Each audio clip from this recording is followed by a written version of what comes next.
Hola, soy María RT, bienvenidos a cienciayamor.tv.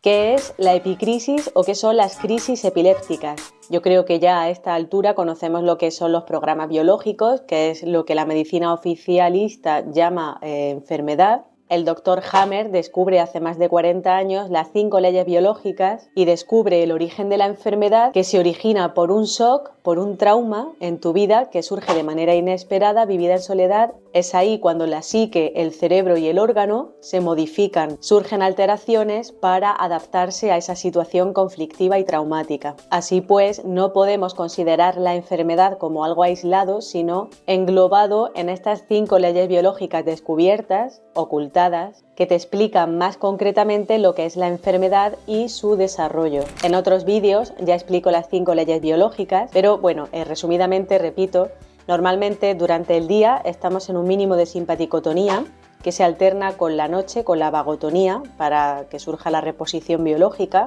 alternancia equilibrada entre simpaticotonía día, vagotonía noche. Se va dando ese ciclo hasta que surge ese shock, entonces se dispara la simpaticotonía, estamos en estrés, la adrenalina se dispara, no dormimos, no tenemos hambre, manos frías, y esta fase de conflicto activo, esta primera fase, concluiría con la resolución del conflicto, es decir, cuando ya no tenemos ese problema en nuestra vida.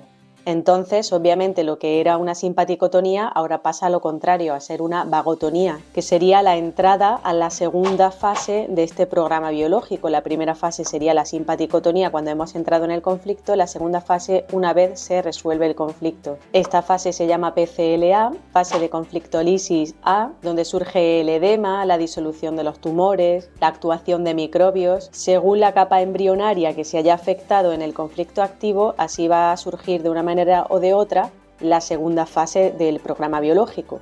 Como decimos, en esta fase hay acumulación de líquido para que los microbios trabajen adecuadamente, para que tengan un ambiente óptimo. Los microbios, por cierto, la cuarta ley ontogenética, tan controvertida porque cambia totalmente el paradigma establecido, porque viene a explicar la cuarta ley biológica, como digo, el papel que los microbios tienen realmente en el organismo, que sería más de reparación que de causar infección, venir de fuera y infectarte y fastidiarte, sino que la reparación se rodea de edema, se rodea de inflamación, pero está haciendo un trabajo ese microbio, no es algo sin sentido y algo para nada maligno. La acumulación del edema, como digo, es el ambiente propicio para los microbios, pero causa inflamación, obviamente, del tejido, y eso es lo que nos duele, en lo que hemos llamado la enfermedad. Pues bien, una vez que termina ya este proceso, que los microbios han hecho su trabajo, ese edema, ese líquido, ha de evacuarse, y para ello el sistema nervioso autónomo debe de pasar a la simpaticotonía de nuevo para comprimir el edema cerebral y orgánico y expulsarlo del cuerpo. Por lo tanto, vamos a llegar a un nivel de simpaticotonía mayor que el del conflicto activo.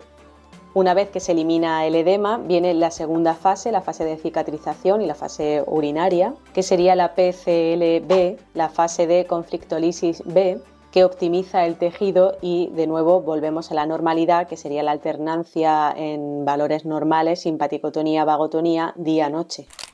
Pues la epicrisis se presenta como un breve y fuerte retorno al estado de simpaticotonía, cuya duración e intensidad está ya predeterminada. Según haya durado y haya sido la intensidad del conflicto activo, así va a ser también preestablecido y predeterminada la segunda fase del conflicto biológico. Si has vivido un conflicto muy grande durante mucho tiempo, la epicrisis va a ser muy grande. Es por eso que la epicrisis a veces puede resultar peligrosa, en pocos casos, pero hay que saber cuáles son. La epicrisis es un regreso durante un lapso de tiempo específico a un estado similar al del conflicto activo y que se expresa en los 3 niveles, psique, cerebro y órgano. Es decir, que revivimos el conflicto activo a esos 3 niveles y de una manera más breve y más intensa. Puede durar desde segundos hasta horas según la capa embrionaria que se haya afectado.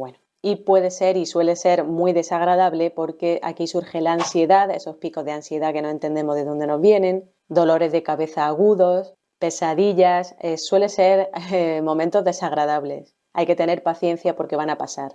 ¿Qué ocurre a nivel de la psique? Que la persona experimenta una vivencia especial, revives el conflicto, como decimos, en forma acelerada, como si fuera una película, reproducida a mayor velocidad que la normal, con esos pensamientos recurrentes que nos vienen, que no sabemos muchas veces, ¿no? La psicología tan complicada que vemos a veces que tenemos, pues muchas de esas crisis, muchos de esos momentos son epicrisis en toda regla. Ese conflicto, ese shock, hace un impacto en el cerebro, que se llama foco de Hammer. Pues ese foco de Hammer, que es como si tiras una piedra al agua y forma como una diana, se puede ver de hecho en un TAC perfectamente, ese foco de Hammer experimenta una activación con el objetivo de que esa simpaticotonía va a exprimir, este foco de Hammer va a exprimir el agua que se había formado antes y así poder evacuar el edema del cerebro mediante este efecto simpaticotónico exacerbado y mediante mediadores químicos.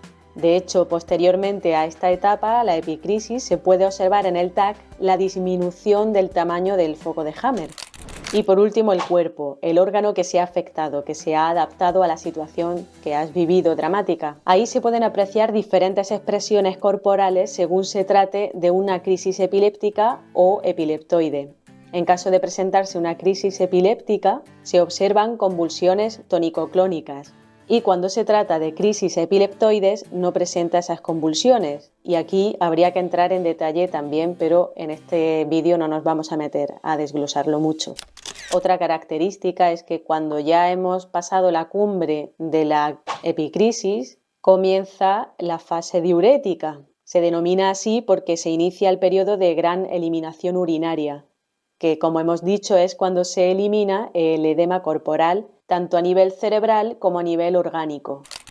En la medicina convencional se describen alrededor de 900 enfermedades más o menos. Bueno, pues bien, conociendo las leyes biológicas, conociendo que toda enfermedad está compuesta de una fase activa, una primera fase y una segunda fase, que es normalmente la sintomática y la que la medicina convencional suele diagnosticar de enfermedad cuando no tiene en cuenta la fase previa, la primera fase, la del conflicto activo, donde también hay modificaciones, pero normalmente no se aprecian, pero aquí ya hay una alteración orgánica.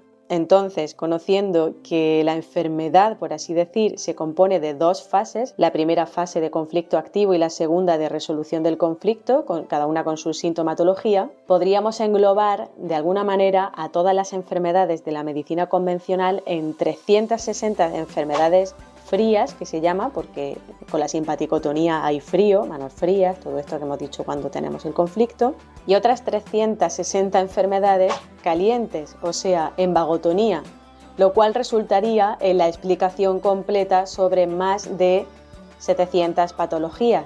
Luego, además, la medicina convencional describe diversas patologías, pero que tienen características comunes, que simplemente varían en la intensidad, por ejemplo, del conflicto, como puede ser la rubeola o la varicela. Entonces, por eso la medicina convencional define más enfermedades. Y no me enrollo más, nos vemos en el próximo.